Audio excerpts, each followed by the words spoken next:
Dubro Suspicion Files.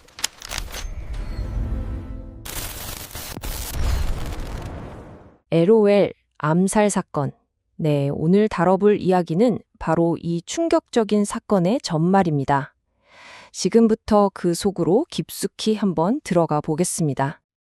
자, 화면을 보시면 공항 CCTV에 선명하게 찍힌 이 세 글자가 보이죠? LOL. 크게 웃는다는 뜻의 인터넷 용어잖아요. 그런데 말이죠. 이 가벼운 웃음 뒤에 21세기 가장 기이하고 대담한 암살 사건이 숨어 있었습니다. 이게 과연 단순한 장난이었을까요? 아니면 요즘 유행하는 몰래카메라였을까요? 그것도 아니면 처음부터 계획된 명백한 살인이었을까요? 오늘 이 미스테리 가득한 사건의 실체를 낱낱이 파헤쳐 보겠습니다.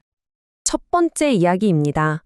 이 사건이 어떻게 죽음을 부른 장난으로 완벽하게 위장될 수 있었는지 그 전말부터 살펴보시죠. 2017년 2월 13일, 이 모든 끔찍한 일은 정말 눈 깜짝할 사이에 단 15분 만에 끝나버렸습니다. 오전 8시 59분에 김정남이 쿠알라룸푸르 공항에 도착해요. 그런데 불과 1분 뒤 두 여성에게 공격을 당하죠. 그리고 20분도 채 안 돼서 갑자기 발작을 일으키더니 결국 채 1시간도 되지 않아 구급차 안에서 사망 선고를 받게 됩니다. 정말이지 믿을 수 없을 만큼 순식간에 벌어진 일이었어요. 더 놀라운 건요, 실제 물리적인 공격에 걸린 시간이 단 2.33초였다는 겁니다. 3초도 안 되는 시간이죠. 눈 한 번 깜빡하면 끝나는 그 짧은 순간에 치명적인 공격이 이루어진 거예요. 이 사실 하나만 봐도 이게 절대 우발적인 범행이 아니라는 걸 알 수 있습니다. 그렇다면 피해자는 누구고 이 사건의 배후는 대체 누구였을까요? 두 번째 이야기, 왕자와 스파이입니다. 네, 희생자는 바로 김정은 위원장의 이복형 김정남이었습니다. 한때는 북한의 후계자로까지 거론됐지만 결국 권력에서 밀려나서 해외를 떠돌던 비운의 황태자였죠. 하지만 김정은 정권 입장에선 어땠을까요? 그는 언제든 자신들의 정통성을 위협할 수 있는 눈엣가시 같은 존재였고, 그래서 스탠딩 오더, 그러니까 상시 제거 명령의 대상이었다고 합니다. 그의 마지막 행적을 보면 이런 의혹이 더 짙어지는데요. 암살 당하기 불과 나흘 전인 2월 9일, 그는 말레이시아 랑카위에서 한 남성을 만납니다. 그런데 이 남성이 CIA 요원이라는 강력한 의심을 받고 있었죠. 어쩌면 이 만남이 그의 운명을 결정지은 마지막 퍼즐 조각이었을지도 모릅니다. 그리고 그의 가방에서 결정적인 물증이 나왔습니다. 바로 현금 12만 달러. 우리 돈으로 따지면 거의 1억 4천만 원에 달하는 엄청난 거액이었죠. 만약 이 돈이 CIA로부터 받은 정보 제공의 대가였다면 이건 북한 정권에겐 김정남을 제거해야만 하는, 더는 넘어선 안 될 레드라인을 넘은 셈이 됐을 겁니다. 세 번째 이야기로 넘어가 보죠. 보이지 않는 치명적인 무기. 대체 어떤 무기가 사용된 걸까요? 여기서 정말 기가 막힌 미스터리가 하나 나옵니다. 암살범들은 어떻게 맨손으로 스치기만 해도 치명적이라는 그 맹독성 신경작용제를 사용하고도 멀쩡히 살아남을 수 있었을까요?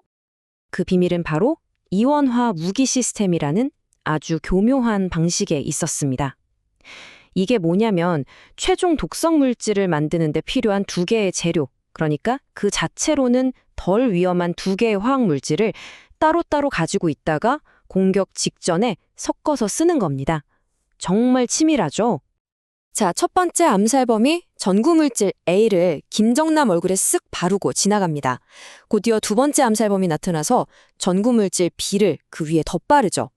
그러면 어떻게 될까요?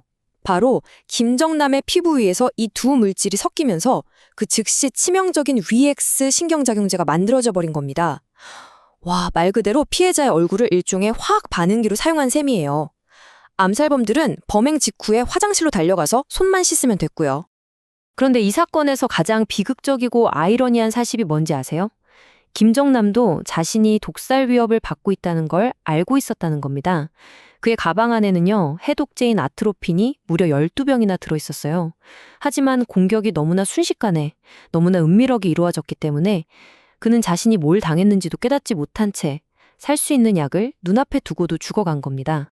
그럼 이제 이 끔찍한 일을 실행에 옮긴 암살범들에게 초점을 맞춰보겠습니다. 그들은 대체 누구였을까요? 네 번째 이야기, 암살범 길들이기입니다. 실행범으로 체포된 건 베트남 국적의 도안 티 흐엉과 인도네시아 국적의 시티 아이샤였습니다. 한 명은 연예인이 되고 싶다는 명예욕이 강했고 다른 한 명은 지긋지긋한 가난에서 벗어나고 싶다는 절박함이 있었죠. 바로 이런 그들의 약점이 그들을 조종하기 너무나 쉬운 완벽한 표적으로 만들었습니다. 이 여성들은 수개월에 걸쳐서 정말 철저하게 세뇌당했습니다. 자신들을 일본 방송국 PD라고 소개한 공작원들에게 포섭돼서 한 번에 $90, 우리 돈 10만 원 정도를 받으면서 신뢰를 쌓았다고 해요. 동남아 여러 나라의 쇼핑몰이나 공항에서 낯선 사람 얼굴에 로션 같은 걸 바르는 몰래카메라 연습을 수십 번이나 반복했고요. 그리고 암살 당일, 오늘은 진짜 중요한 VIP를 상대로 찍을 거다라는 그 말에 깜빡 속아서 그게 진짜 독극물인 줄도 모르고 손에 발랐던 겁니다. 이 여성들이 현장에서 체포되는 동안 이 모든 걸 기획한 진짜 배우들은 어떻게 됐을까요? 다섯 번째 이야기, 완벽한 탈출입니다. 작전을 현장에서 지휘했던 북한 국적 용의자 4명은요, 범행 직후 곧바로 공항을 빠져나갔습니다. 그리고는 쿠알라룸푸르에서 자카르타, 두바이, 블러디보스토크를 거쳐서 평양으로 유유히 사라졌죠. 추적을 피하려고 일부러 여러 나라를 거치는 복잡한 경로를 택한 아주 치밀하게 계획된 도주국이었습니다.